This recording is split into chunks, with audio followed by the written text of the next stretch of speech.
अगर एक प्रोजेक्टाइल को आपने यूं हॉरिजेंटल से एक एंगल थीटा से यूं फेंका, तो ये ऑफ कोर्स पाथ को फॉलो करता हुआ यहां पे कहीं पे जाके ग्राउंड में किसी पॉइंट पे हिट करेगा।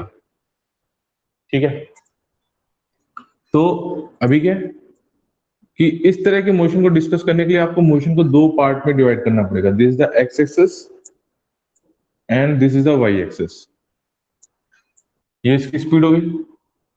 अब अगर आप इस पे देखें, पार्टिकल यहां पर था, फिर इस पॉइंट पे आया, फिर इस पॉइंट पे आया, फिर इस पॉइंट पे आया, फिर इस पॉइंट पे आया, फिर ऐसे पार्टिकल फिर इस पॉइंट पे आता हुआ इस पॉइंट पे हिट किया।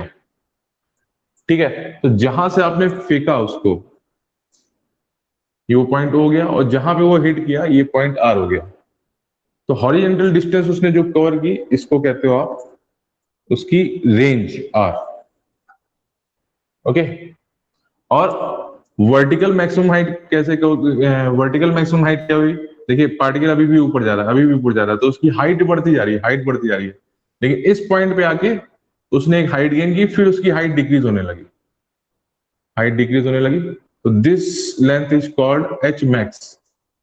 ये मैक्सिमम हाइट है जो उस पार्टिकल ने कवर किया। और बहुत एक क्लियर दिख रहा है कि पार्टिकल जैसे जैसे इस साइड जा रहा है उसकी हाइट बढ़ती जा रही है, और यहां से हाइट डिक्रीज होती जा रही है, डिक्रीज होती जा रही है, और इस पॉइंट पे तो हाइट उसकी जीरो हो गई। जहां से प्रोजेक्ट किया गया था और जहां पे गिरा, तब नेट हाइट उसकी जीरो हो गई। इस तरह के मोशन को आप दो पार्ट में डिवाइड करते हो, दो पार्ट में डिवाइड करके इस तरह के मोशन को आप सॉल्व करते हो। तो दो पार्ट में किस तरह से डिवाइड किया उसको? ये यू नॉट हो गया, ये एंगल थीटा हो गया। तो हॉरिजेंटल कंपोनेंट वेलोसिटी का क्या आ जाएगा? यू कॉस थीटा, और वेलोसिटी का वर्टिकल कंपोनेंट आ जाएगा आपका u sine theta. I know कि आप ये कंपोनेंट करने से फेमिलियर हो गए। तो इसका हॉरिजेंटल कंपोनेंट आ गया यू कॉस थीटा, और वर्टिकल कंपोनेंट आ गया यू साइन थीटा। तो अगर मैं इसका स्पीड यू नॉट की स्पीड से थ्रो किया गया था ना, लेकिन अगर मैं इसका वेलोसिटी वेक्टर लिखूंगा यू नॉट, वेलोसिटी वेक्टर में क्या आता है? वेलोसिटी वेक्टर में आई और जे कैप में लिखना लिखना पड़ेगा उसे। तो क्या हो जाएगा? U cos theta i cap और u sine theta j cap. ये उसका वेलोसिटी वेक्टर हो गया। Okay, okay. कब? इंस्टेंट, बिल्कुल एकदम इनिशियल पॉइंट पे उसका वेलोसिटी वेक्टर क्या हो जाएगा? U cos theta i cap, you sine theta j cap. ये क्लियर हुआ बेटा? ये पॉइंट क्लियर हुआ? ये पॉइंट ओके। अब यहां पे देखना पड़ेगा फोर्स कौन कौन सा लग रहा है। फोर्स केवल एक लग रहा है, एम जी। अब एम जी का डायरेक्शन किधर है? इस पॉइंट पे भी एम जी का डायरेक्शन इधर था। पार्टिकल यहां पे कहीं पहुंचा होगा तो एम जी का डायरेक्शन इधर है, एम जी का डायरेक्शन इधर है, फिर इधर भी एम जी का डायरेक्शन है, ये भी एम जी का डायरेक्शन है। इस साइड हर पॉइंट पे एम जी हमेशा डाउनवर्ड लग रहा होगा। अब एम जी लगता किधर है? एम जी लगता है toward centre of the earth. ठीक है, तो एम जी का डायरेक्शन हमेशा डाउनवर्ड है। तो एम जी, अब उस पार्टिकल का मास था एम, एम, तो एम जी का जो फोर्स लग रहा था, नीचे की तरफ लग रहा था वो, तो पार्टिकल को क्या दे रहा था? एक एक्सीलरेशन ए दे रहा था, जो कि जी है। हम उसे डायरेक्ट भी लिख सकते थे, लेकिन मैंने वैसे किया है। तो जी का रिटार्ड, जी का जो एक्सीलरेशन है वो हमेशा उस पार्टिकल पे नीचे की तरफ लग रहा है, और तो कोई फोर्स है नहीं। ठीक है, और कोई फोर्स है नहीं। अब जी का जो डायरेक्शन नीचे की तरफ लग रहा है, हॉरिजेंटल में उसका कंपोनेंट क्या आएगा? तो हर जगह पे हॉरिजेंटल अगर लाइन ड्रॉ कर दोगे तो हर जगह पे एंगल बनेगा 90 90 90 90। तो जी का कॉस 90 कंपोनेंट कितना हो गया? जीरो हो गया। तो एक बात बहुत क्लियर हो गई कि जो वर्टिकल एक्सीलरेशन हो गया that is the minus g metre per second square, और जो हॉरिजेंटल एक्सीलरेशन हो गया ए एक्स, वो हो गया जीरो। ठीक है, हॉरिजेंटल कंपोनेंट उसका हो गया ए एक्स जीरो। तो अब यहां पे एक्सीलरेशन के टर्म अगर मैं लिखूंगा, तो एक्सीलरेशन ए, एक्सीलरेशन क्या हो जाएगा? ए एक्स यानी जीरो आई कैप माइनस जी जे कैप। हॉरिजेंटल एक्सीलरेशन क्या हो गया? जीरो, और वर्टिकल एक्सीलरेशन हो गया माइनस जी, डाउनवर्ड है इसलिए मैंने वहां पे माइनस लगाया। ओके, अभी अब मुझे इसकी जरूरत नहीं है।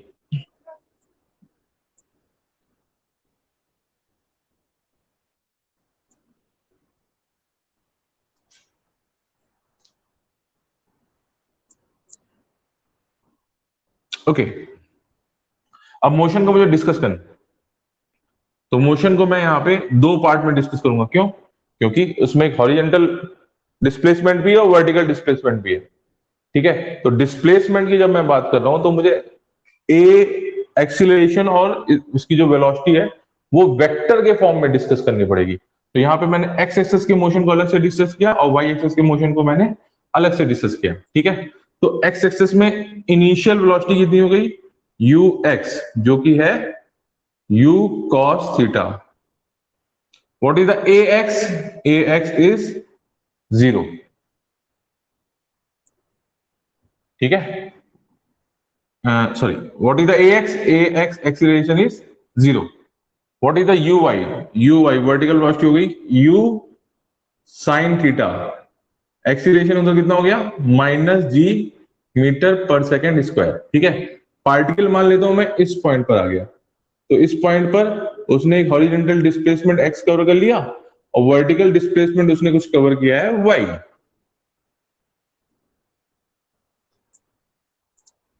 तो इस पॉइंट पे हॉरिजॉन्टल डिस्टेंस x और वर्टिकल डिस्टेंस y कवर जो कर रहा है, तो इस पॉइंट पे पहुंचने के लिए जब उसने x को कवर किया और y को भी कवर किया, तो उस पॉइंट पे पहुंचने के लिए x, y पे पहुंचने के लिए टाइम t लगा। तो टाइम t में ही उसने x को कवर किया, टाइम t उसने y को भी कवर किया।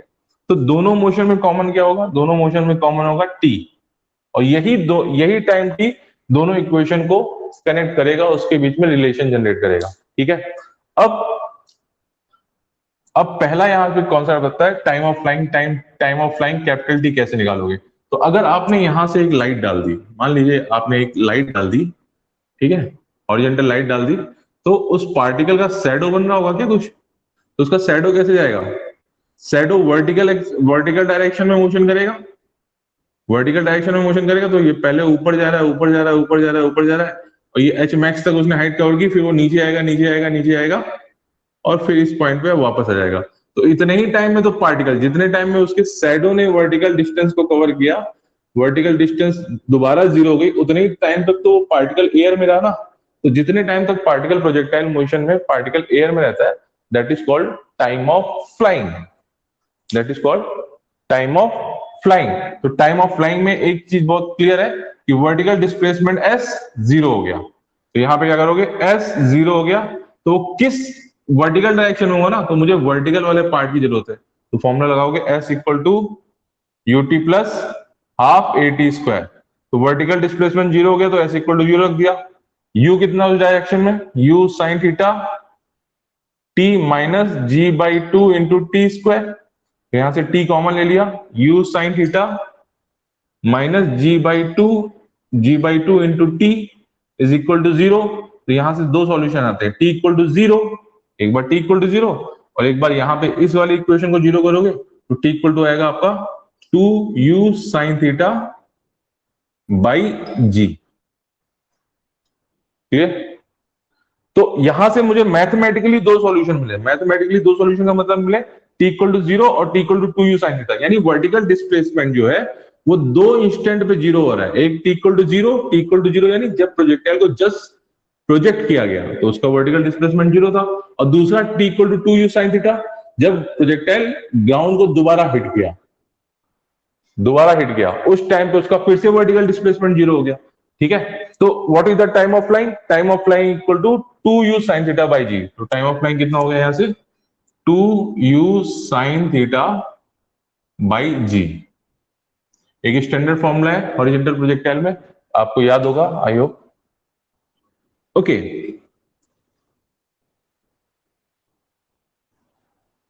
अब यहां से दूसरा पॉइंट आता है आपका, यहां से दूसरा पॉइंट आता है, what is the maximum height?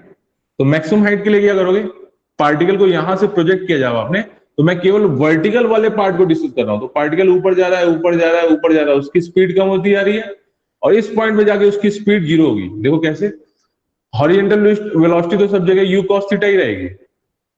ठीक है, वर्टिकल वेलोसिटी उसकी कम हो रही है, कम हो रही है, कम हो रही है, क्यों? अगर आप v equal to u plus at formula लगा देंगे वर्टिकल डायरेक्शन में, तो v equal to u, what is the u sine theta minus g t. तो जैसे जैसे टाइम इंक्रीज कर रहा है, साफ साफ दिख रहा है वैसे यू साइन थीटा ये नेट नेट अमाउंट कम होता जाएगा। तो इस पॉइंट पर जब जाके वो कम हो गया, एकदम जीरो हो जाएगा, किस टाइम पर, t equal to u sine theta by g, इतने टाइम पे उसकी वेलोसिटी जाके वर्टिकल डायरेक्शन की जो वेलोसिटी है वो इस पॉइंट पे जाके जीरो हो जाएगी।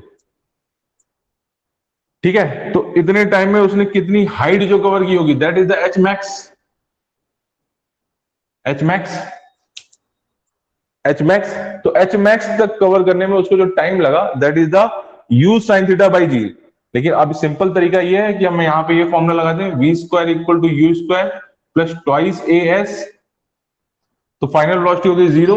यू स्क्वायर कितना हो जाएगा, यू साइन थीटा का whole square minus twice g s, s हो गया एच, तो एच इक्वल टू कितना हो जाएगा, एच इक्वल टू हो जाएगा u square sine square theta by two g, that is the h max, that is the h max. Okay, तो maximum height जो उसने कवर की होगी वो हो जाएगा आपका h equal to u square sine square theta by two g. Second formula आ गया।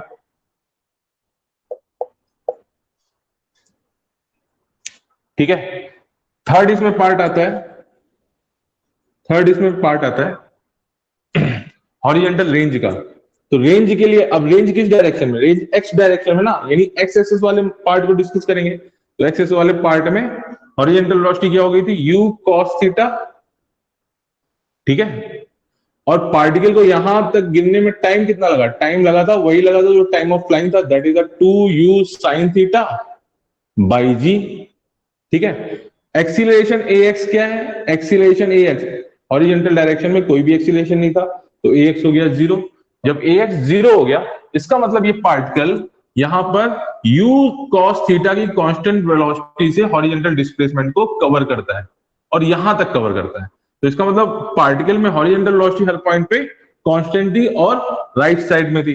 तो रेंज इक्वल टू कितना हो गया, रेंज इक्वल टू हो गया इस डायरेक्शन की velocity, that is u sin u cos theta into time of flying two u sin theta by g.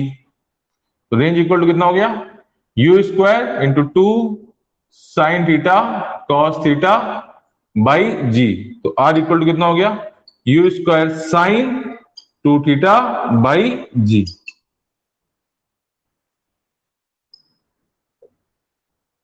u square sine two theta by g, that is the formula of the range, u square sine two theta by g. तो ये तो basic फॉर्मूले हैं, ये आपको पता भी होंगे, आपने किया भी होगा। और लेकिन इसके सिवा भी एक दो चीजें हैं हॉरिजॉन्टल प्रोजेक्टाइल में, हम उसको सॉल्व करने की कोशिश करते हैं। पहला आता है equation of trajectory, equation of trajectory. ठीक है, ठीक है, इक्वेशन, मेरी वॉइस नहीं आ रही है क्या,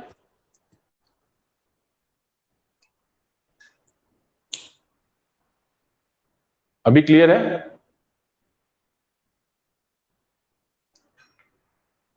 ओके ओके,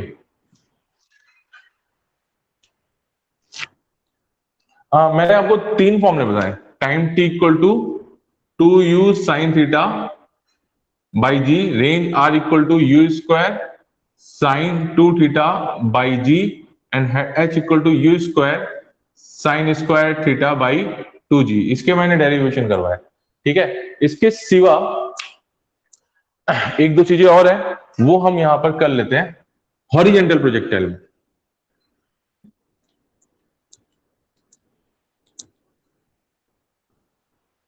पहला है इक्वेशन ऑफ ट्रेजेक्ट्री। तो इक्वेशन ऑफ ट्रेजेक्ट्री है क्या, इसका पहले मतलब समझो। आपने प्रोजेक्टाइल को फायर किया, प्रोजेक्टाइल यहां पे गिरा, प्रोजेक्टाइल यहां पर कहीं पर है, यहां पर कहीं पर है, तो उसने एक हॉरिजॉन्टल डिस्प्लेसमेंट एक्स कवर किया क्या, और सेम टाइम उसने एक वर्टिकल डिस्प्लेसमेंट वाई भी कवर किया, वाई भी कवर किया। तो the relation between x and y is called equation of trajectory. ठीक है, तो एक्स एक्सेस और वाई एक्सेस के मोशन अलग अलग लोगे आप। इनिशियल वेलोसिटी क्या थी एक्स एक्सेस में, u x equal to u cos theta, और u y equal to u sine theta. Angle of projection ये हो गया थीटा, ये हो गया यू नॉट, हॉरिजॉन्टल प्रोजेक्टाइल हो गया, हॉरिजॉन्टल वेलोसिटी होगी you cos theta, and vertical velocity होगी आपकी यू साइन थीटा। ठीक है, मैं मान लेता हूं कि पार्टिकल यहां पर है और उस टाइम उसने एक distance horizontal distance x cover कर लिया होगा और वर्टिकल डिस्टेंस वाई कवर कर लिया होगा। तो मुझे एक्स और वाई में रिलेशन चाहिए, तो मैं मानता हूं time t equal to t पर वो यहां पर है। ठीक है, time t equal to t पर यहां पर है, तो उस टाइम एक्स क्या होगा, एक्स इक्वल टू होगा u x into time t. तो एक्स इक्वल टू हो जाएगा u cos theta into time t. Clear? What is the y? U ये वाई, वाई के लिए आप फॉर्मूला यूज करोगे s equal to u t plus half a t square. क्यों? क्योंकि इस डायरेक्शन में एक्सीलरेशन है, तो एस को हो गया वाई और यू कितना हो जाएगा आपका u sine theta into time t. अब एक्सीलरेशन ये हो गया माइनस जी, तो g by two into t square. इस इक्वेशन से टाइम टी क्या होता है, टाइम टी आता है तुम्हारा x by u cos theta. अब इसको, अब इन दोनों इक्वेशन में टी है, इसमें भी टी है, इसमें भी टी है। ठीक है, और मुझे टी नहीं चाहिए, मुझे एक minute,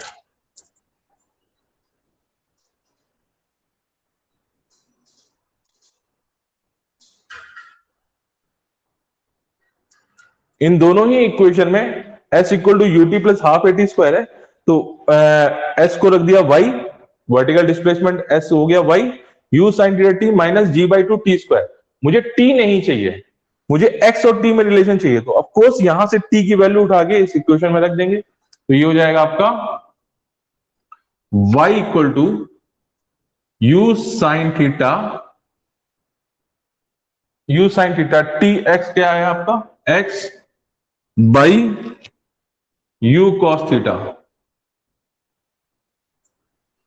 minus g by two into t square. तो g by two into t square हो गया x square by u square, x square by u square cos square theta. ठीक है, u से u कट गया, y इक्वल टू हो गया x tan theta minus g x square by two u square sec square theta. Okay okay, यहां से मुझे अगर x की हाईएस्ट पावर क्या है, x की हाईएस्ट पावर है आपका एक्स स्क्वायर और y यहां पर आ गया। If y is proportion to plus minus of x square, तो वो इक्वेशन होता है पैराबोला का इक्वेशन। ऑफ कोर्स ये थोड़ा सा सर्कुलर दिखता है, लेकिन एक्चुअली में सर्कल नहीं है, ये पैराबोला है। ठीक है, ये अगर y equal to plus minus x square आ रहा है, तो ये अभी याद कर लीजिए, आप आगे इसको देखेंगे पैराबोला 11 के लास्ट में आता है ये चैप्टर। तो उस केस में ये इक्वेशन आपको बता रही है if y proportion to plus minus x square, तो ये हो गया पैराबोला। अगर y equal to minus x square हो गया, proportion to minus x square हो गया, तो इसका मतलब पैराबोला ओपनिंग डाउनवर्ड, तो ये पैराबोला डाउनवर्ड ओपन कर रहा है। अगर y प्रोपोर्शन टू कहीं पर प्लस एक्स स्क्वायर हो गया, तो उसका मतलब होता है पैराबोला ओपनिंग अपवर्ड, इस तरीके से बाहर ऊपर की तरफ ओपन हो रहा है। ठीक है तो ये वाला कर्व है ना, y proportion to minus x square, तो पैराबोला ओपनिंग डाउनवर्ड है। और यहां पर हो गया, अगर इस तरह से आता तो y equal to proportion to plus x square, उस केस में पैराबोला ओपनिंग अपवर्ड है। तो प्रोजेक्टाइल मोशन जो हमारा हुआ, वो हुआ एक पैराबोलिक ग्राफ, ऐसा पैराबोलिक ग्राफ जो ओपनिंग डाउनवर्ड है। ओके, क्लियर है? क्लियर है यहां तक कॉन्सेप्ट? ओके, आप पढ़ चुके हो इसलिए बहुत इजी भी लग रहा है आपको। ओके, सेकंड इसमें आता है conjugate angles. Conjugate angles, range का अगर फॉर्मूला देखोगे आप, रेंज का फॉर्मूला देखोगे, आर इक्वल टू कितना हुआ, u square sine two theta by g. ठीक है, ये रेंज का फॉर्मूला होता है, तो हमने इसको डिराइव किया था। तो आर इक्वल टू कितना हुआ, u square by g into sine two theta. तो साइन टू थीटा एक साइन कर्व है, तो साइन टू थीटा की जो साइन ऑफ एनी एंगल की वैल्यू, अगर मान लो साइन ऑफ अल्फा ले लिया तो इसकी वैल्यू -1 से लेके +1 के बीच में होती है। तो रेंज मैक्सिमम कब होगी? रेंज मैक्सिमम होगी जब साइन टू थीटा की वैल्यू मैक्सिमम होगी, और साइन टू थीटा की वैल्यू कितनी होगी मैक्सिमम? 1 हो सकती है, तो that is a sine 90 degree. तो इसका मतलब थीटा इक्वल टू 45 डिग्री। तो अगर किसी पार्टिकल को मैं 45 हॉरिजॉन्टल से फेंकता हूं तो वो हॉरिजॉन्टल रेंज में सबसे लंबे डिस्टेंस पे जाके हिट करेगा ग्राउंड को। ओके, तो अगर मैंने 45 एंगल पे उसे फेंका तो उस केस में वो सबसे दूर जाके हिट करेगा 45 डिग्री पे। क्लियर? अब यहां पे एक कॉन्सेप्ट आता है कॉन्जुगेट एंगल्स का।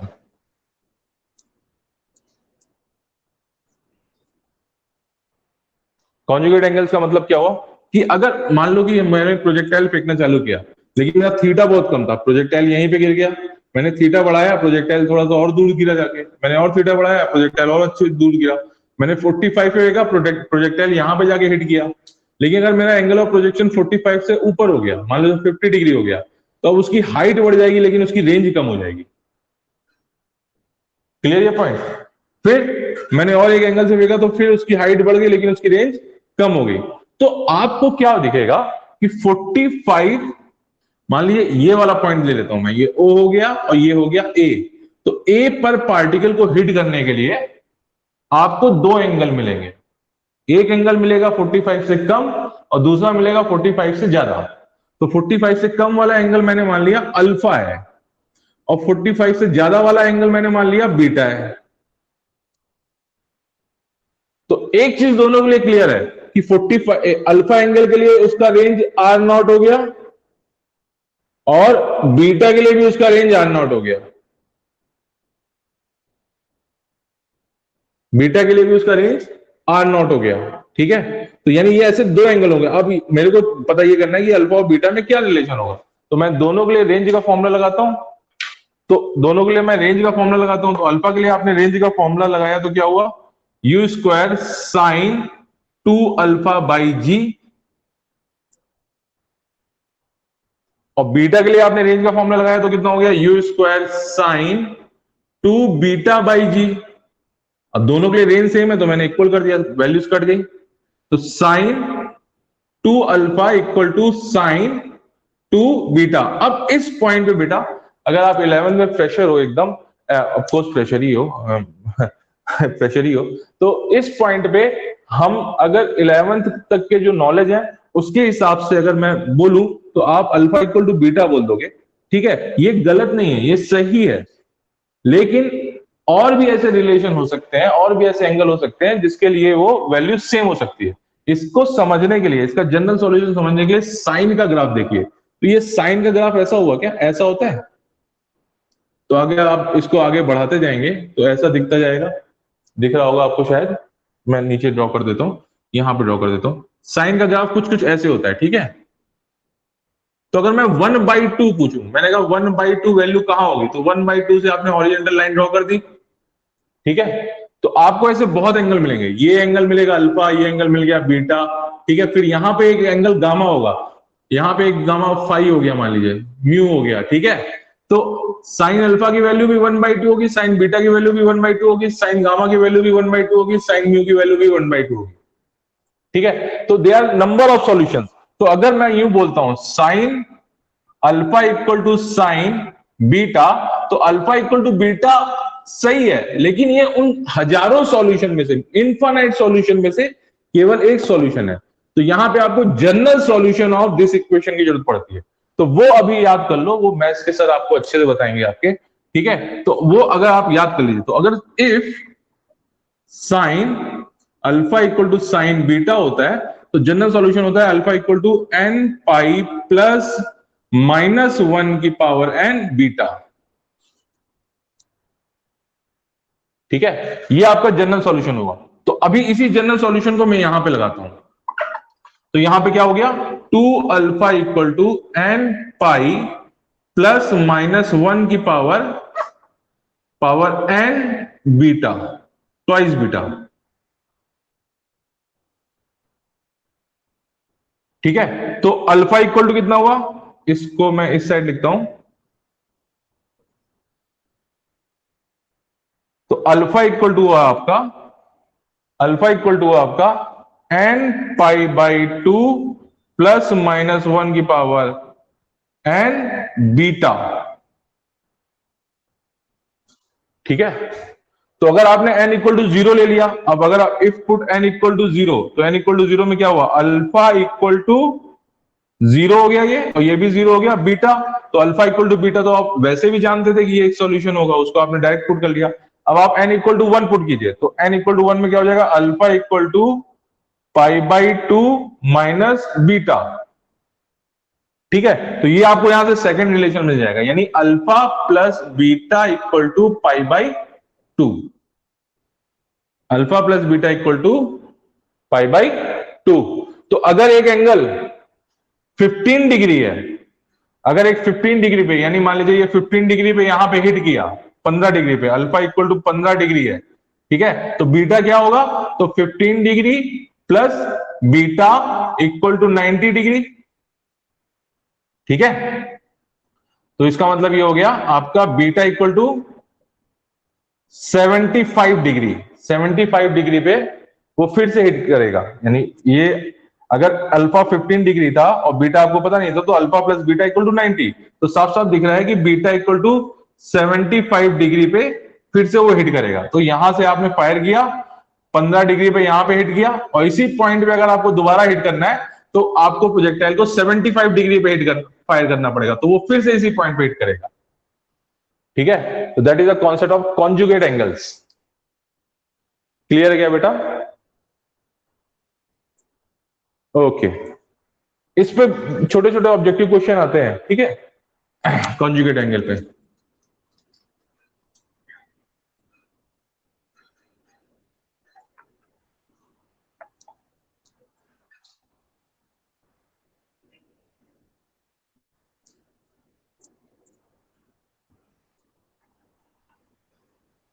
Give me 1 minute.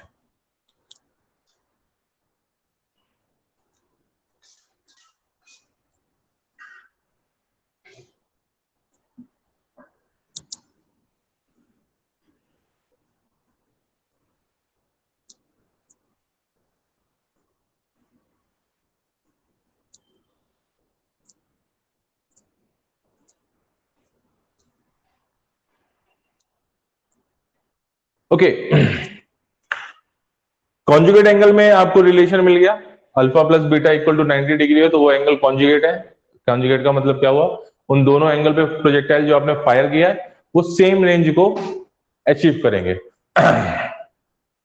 ओके, इसका अगर मैं आपसे पूछूं कि कॉन्जुगेट एंगल के लिए रिलेशन क्या होगा उनकी हाइट्स में, तो ये मान लो इस पॉइंट को हिट करना है, तो अल्फा से फायर किया तो इस पॉइंट पे हिट किया, और बीटा से फायर किया तो इस पॉइंट पे हिट किया, बीटा से फायर किया तो इस पॉइंट पे हिट किया। ठीक है, तो इसके लिए हाइट क्या हो जाएगी, h1 हो गया, और उसके लिए h मैक्स क्या हो जाएगा, h2 हो जाएगा। तो अगर मैंने आपसे पूछा what is the ratio of h1 h2, तो h1 h2 आपको आप पता है कि alpha plus beta equal to 90 degree. ठीक है, तो h1 इक्वल टू कितना हो जाएगा, h1 इक्वल टू हो जाएगा u square sine square theta sine square alpha by 2g, और h2 इक्वल टू हो जाएगा u square sine square beta by 2g। ठीक है, तो h1 बाई h2 क्या क्या रेशियो हो जाएगा, h1 बाई h2 आएगा आपका sign square alpha by sine square beta. ठीक है, अब बीटा को लिख सकते हो आप 90 माइनस अल्फा, बीटा को यहां से लिख सकते हो ना 90 माइनस अल्फा। ठीक है, तो यहां से हो जाएगा आपका h1 by h2 equal to sine square alpha by sine square 90 minus alpha, या फिर मैं ऐसे भी बोल सकता हूं साइन 90 माइनस अल्फा का होल स्क्वायर। तो sine 90 minus alpha equal to cos alpha हो गया, तो कितना हो जाएगा sine square alpha by cos square alpha, and that is equal to tan square alpha. तो h1 बाई h2 कितना हो जाएगा, h1 by h2 equal to हो जाएगा आपका टेन स्क्वायर अल्फा। तो ये एक रिलेशन है बेटा, कॉन्जुगेट एंगल में हाइट में ये रिलेशन होगा h1 by h2 equal to tan square alpha, जहां पे h1 आपका है छोटे एंगल पे फायर की गई हाइट, और h2 है आपकी 45 से बड़े वाले एंगल पे फायर की गई height, and ten square alpha जहां पे अल्फा है छोटा वाला एंगल। ठीक है, तो इसको याद रख सकते हैं तो रख लीजिए, अदरवाइज आपको अगर निकालना हो तो डायरेक्ट ऐसे निकाल सकते हो। ठीक है, तो H1 इक्वल टू कितना हो गया, H1 इक्वल टू हो गया H2 टेन स्क्वायर अल्फा। ठीक है, कुछ लोग ऐसे भी याद रखते हैं तो आप याद रख सकते हो। ठीक है,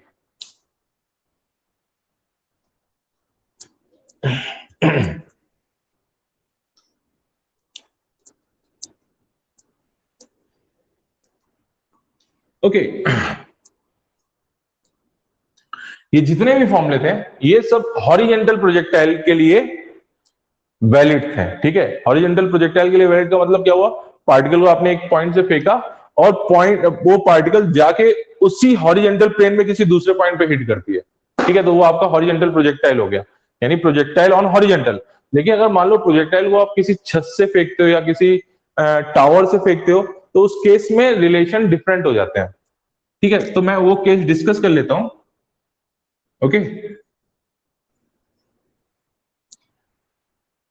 ये मान लीजिए एक टावर है, हाइट एच का है, आपके घर की छत है, वहां से आपको प्रोजेक्टाइल फेंकना है। ठीक है, आपके हाथ में बॉल है तो आपने उसको उसको यूं फेंका, यूं ऐसे फेंका।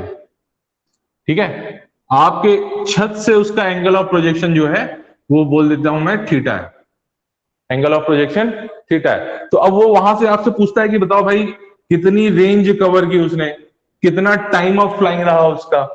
ठीक है, इस तरीके से अगर वो क्वेश्चन पूछ रहा है तो इसके कोई स्टैंडर्ड फॉर्मूले नहीं है बेटा। इसको आपको मोशन को दो पार्ट में, यानी जो डेरिवेशन वाला पार्ट हमारा था हॉरिजॉन्टल पे, उस पार्ट से इसको इनिशिएट करना पड़ेगा। तो अगेन इसका, अब देखो यहाँ पे हॉरिजॉन्टल स्पीड हो गई यू कॉस थीटा और वर्टिकल स्पीड हो गई आपकी you sine theta. Okay, gravity का डायरेक्शन हमेशा जी डाउनवर्ड, जी हमेशा डाउनवर्ड। ठीक है, जी always downward. Acceleration a x कितना हो जाएगा, हॉरिजेंटल में एक्सीलरेशन कितना हो गया, 0 हो गया। वर्टिकल में एक्सीलरेशन ए वाई कितना हो गया, minus g metre per second square. Clear, इतना क्लियर। यहां पे हॉरिजेंटल कंपोनेंट हो गया you cos theta, vertical component हो गया वेलोसिटी का यू साइन थीटा, जी का डायरेक्शन हमेशा नीचे, और हॉरिजेंटल में कोई भी एक्सीलरेशन नहीं है, दैट इज 0। ठीक है, तो मोशन को अगेन यहां पे हम क्या करेंगे, मोशन को दो पार्ट में डिस्कस करेंगे, x and y, x and Y.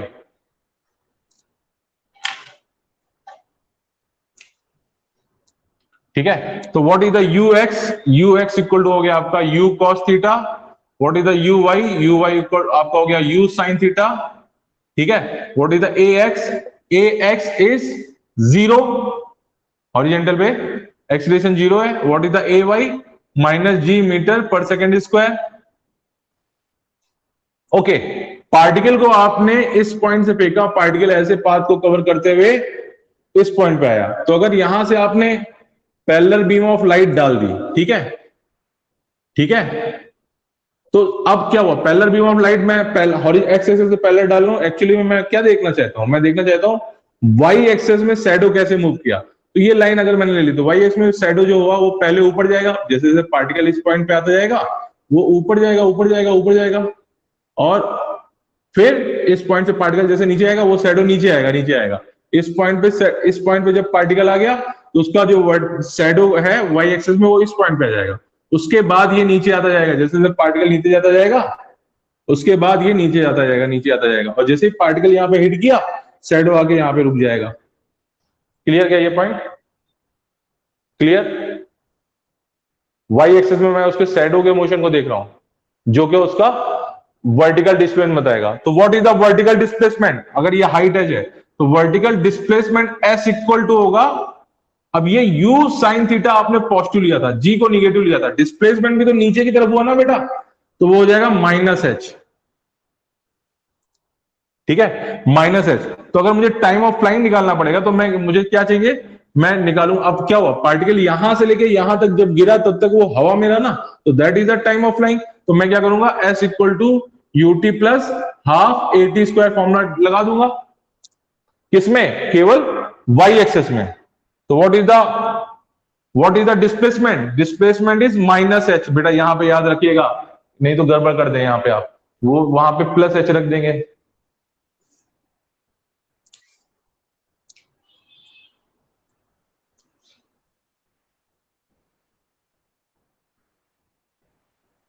From, from कहां से, डिस्प्लेसमेंट वेक्टर कहां से,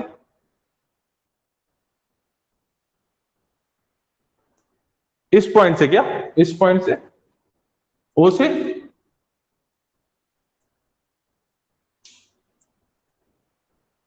नहीं जब आप, नहीं नहीं बेटा डिस्प्लेसमेंट देखो, जब पार्टिकल यहां पर है, ठीक है, तो अगर आपसे पूछा है डिस्प्लेसमेंट वेक्टर, तो this is the displacement vector, ठीक है। लेकिन मैं टाइम ऑफ फ्लाइंग जब निकाल रहा हूं, तो मैं केवल वाई एक्सेस के मोशन को डिस्कस कर रहा हूं। देखो पार्टिकल यहां से फायर हुआ, ठीक है, उसका डिस्प्लेसमेंट वेक्टर बढ़ता जा रहा है, बढ़ता जा रहा है, बढ़ता जा रहा है, यहां पे आया, इस पॉइंट पे आया, और पार्टिकल यहां पे आके रुक गया, ठीक है, इस पॉइंट पे, इस पॉइंट पे आया और पार्टिकल यहां पे आके रुक गया, ठीक है। डिस्प्लेसमेंट वेक्टर फिर ये हो गया, फिर ये हो गया, फिर ये हो गया, ठीक है, ये हो गया डिस्प्लेसमेंट वेक्टर, अब फाइनली जाके डिस्प्लेसमेंट वेक्टर ये हो गया, ठीक है। लेकिन जब मैं टाइम ऑफ फ्लाइंग मुझे निकालना है अभी, कि वो पार्टिकल कितनी देर तक हवा में रहा, तो मैं क्या करता हूं, मैं पैरेलल बीम ऑफ लाइट डाल दिया, तो क्या वो पार्टिकल यहां से आया, ऊपर जा रहा था, उसका शैडो ऊपर जा रहा है, और फिर वो नीचे आके यहां पर गिरा, शैडो उसकी यहां पर आ गई। वाई एक्सेस में अगर देखोगे तो वो केवल शैडो दिखेगी ना उसकी बेटा, अगर यहां से लाइट जा रही है तो वो शैडो दिखेगी। तो जब इस पॉइंट पे आया पार्टिकल, तो एक्चुअली में पार्टिकल फिर उसकी करस्पॉन्डिंग यहां पे पार्टिकल जो ओरिजिनल पार्टिकल था, वो यहां पे आगे हिट करके यानी रुक गया, लेकिन उसकी शैडो भी तो यहां पे आगे रुक जाएगी। तो शैडो किस एक्सेस में मूव कर रही थी, वाई एक्सेस में मूव कर रही थी ना शैडो, ठीक है। तो मैं केवल वाई एक्सेस के मोशन को, अब उसका शैडो का जो मोशन हो रहा होगा, एक्चुअली में उस पार्टिकल के वाई एक्सेस का मोशन है, तो मैं केवल वाई एक्सेस के मोशन को डिस्कस कर रहा हूं। क्लियर हुआ क्या, क्लियर हुआ क्या,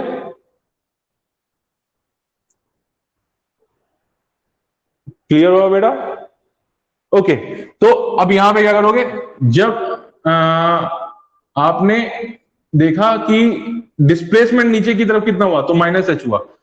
अब यहाँ पे ऊपर की तरफ वाली डायरेक्शन को आपने पॉजिटिव माना था, नीचे की तरफ निगेटिव माना था, तो यहाँ पे आप माइनस एच रखोगे, तो वो वेक्टर फॉर्म में आएगा minus h equal to u sine theta t minus g by two t square, ठीक है।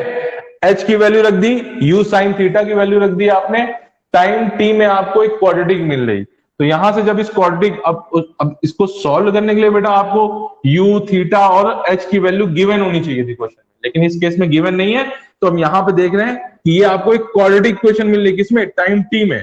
तो जब आप इसको सॉल्व करोगे तो दो टाइम आएंगे, T1 एंड T2, ठीक है। उसमें एक होगा निगेटिव, श्योरली निगेटिव होगा, और एक होगा पॉजिटिव, ठीक है। तो निगेटिव को हम इग्नोर कर देंगे, निगेटिव टाइम को हम नहीं कंसीडर करते हैं, टाइम निगेटिव नहीं हो सकता।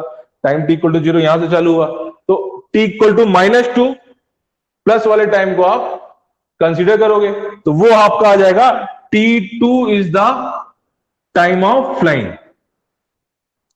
ठीक है। अब दूसरा क्वेश्चन यहां से आता है कि उसने रेंज कितनी कवर की, तो रेंज क्या हुआ, रेंज हुआ ये डिस्टेंस हुआ क्या, horizontal displacement is called range, इसको रेंज नहीं कह सकते हम, इसको इसको कहेंगे डिस्प्लेसमेंट कितना हुआ। अगर आप इस वाले वेक्टर को लेंगे तो दैट इज द डिस्प्लेसमेंट, ठीक है।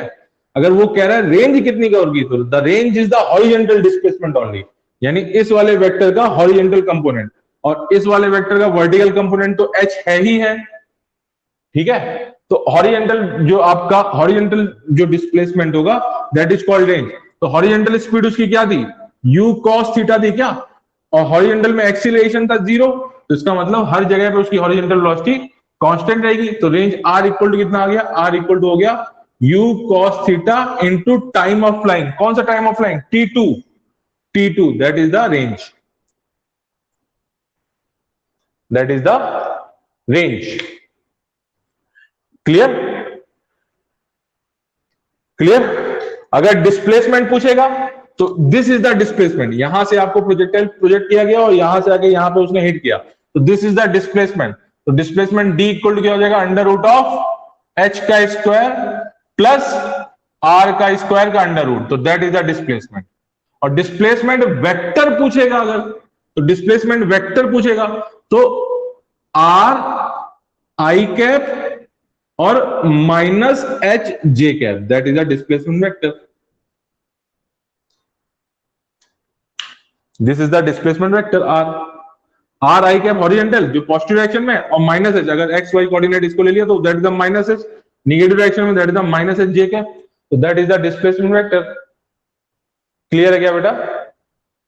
क्लियर है? क्लियर है?